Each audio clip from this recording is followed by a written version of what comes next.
What's up you guys, Tommy Shaw here, and today what I'll be talking about, will all that money printing cause hyperinflation, okay? So first of all, we need to understand that there's two main types of inflation. There's inflation in the finance economy, in stocks, bonds, real estate, and gold, okay? I've put gold in the real economy and in the finance economy.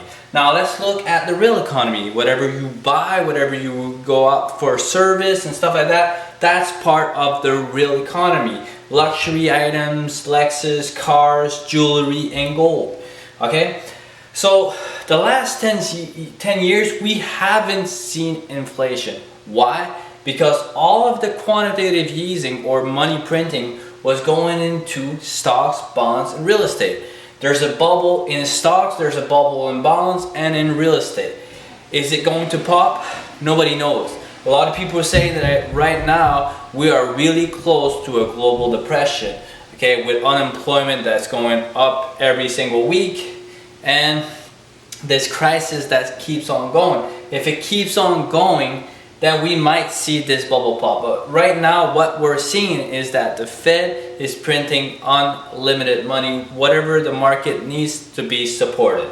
Now, what they've noticed and what they're trying to do is they're trying to separate businesses from the real economy. They don't want the real economy to affect the finance economy. When we're looking at earnings per shares, the book value, all the fundamentals of a business, they're trying to separate it. So if you feel rich when you're looking at your portfolio and you own these stocks and you feel rich, what's been proven is that a lot of people tend to spend a lot more. Because if you feel rich, then you go out, you buy, you don't really save, and it's all like a mindset, because what you're actually doing is that you're borrowing from the bank to invest in stocks, and then these stocks go higher, but in reality you haven't saved anything. All you did was take that money, you borrowed it, you didn't save it, borrowed, went into stocks, the stocks went up and said, this is pretty easy, I like this. So you go out, you borrow more,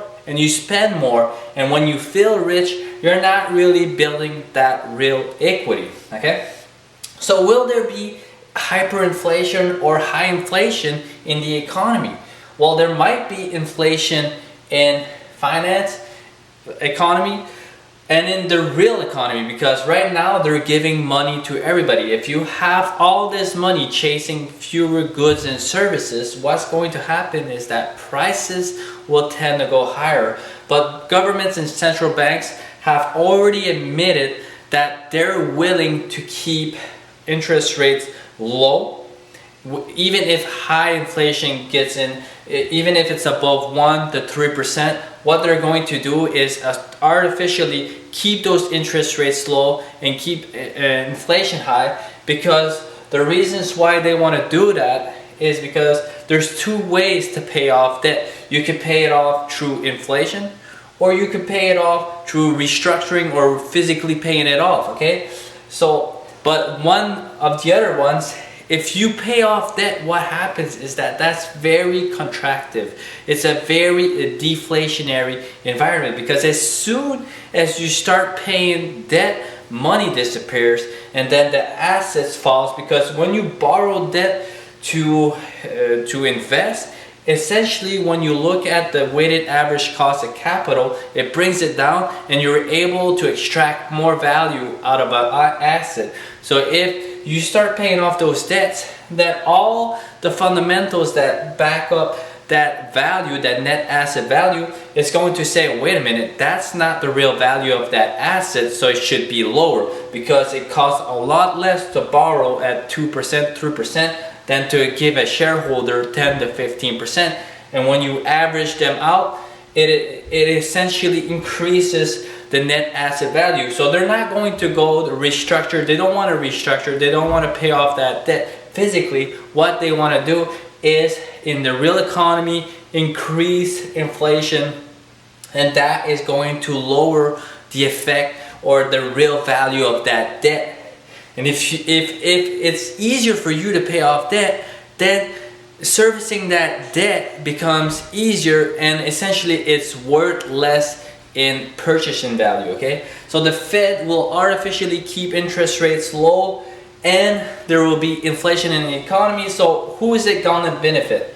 It's gonna benefit people who have finance stocks. It's gonna hurt people who don't have a lot of money, who don't have a lot of savings, because everything is going to cost more. If they start producing locally, they don't want to import anymore. It's kind of an excuse to go to this protective act and start to do everything at home. Everything is going to cost a lot more. Yes, salaries will go higher, home prices will go higher, because everything, the whole fundamentals will be pushed up, and the financial economy is going to be supported by the real economy.